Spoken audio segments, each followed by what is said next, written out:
ஃப்ரீக்வன்சினா முதல்ல என்னன்னு தெரிஞ்சுக்கிறீங்களா? நம்ம கிட்ட இருந்து நம்ம கிட்ட இருந்து இல்லைங்க. ஃப்ரீக்வன்சினாலே ஒரு அதிர்வலைகள் தொடர்ந்து உருவாகக்கூடிய அதிர்வலைகள்.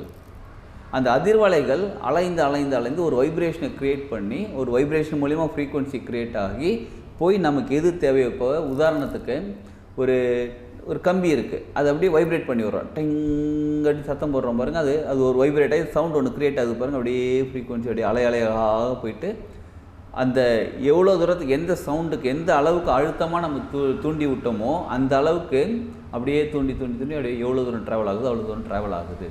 இது வெறும் கம்பியில் மட்டும் கிடையாதுங்க, பல விஷயங்கள் இருக்குது. கலர் இருக்குது பார்த்தீங்களா? கலர் தெரப்பின்னு தனியாக இருக்குது. ஒரு கலருக்குமே இந்த கலர் போட்டிருக்கோம் பாருங்கள், இந்த கலருக்கு ஒரு தனி வைப்ரேஷன் இருக்குது, ஒரு ஃப்ரீக்வன்சி இருக்குது.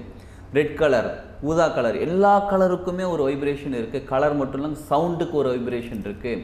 இப்போ உதாரணத்துக்கு ஒரு நல்ல பாடல் கேட்குறீங்க, அருமையான பாடல் கேட்குறீங்க, நல்ல மியூசிக் இருக்குது, சூப்பராக இருக்குது, ஆஹா ஜாலியாக இருக்குது, மனசுக்குள்ளே ஒரு சந்தோஷம் பிறக்குது.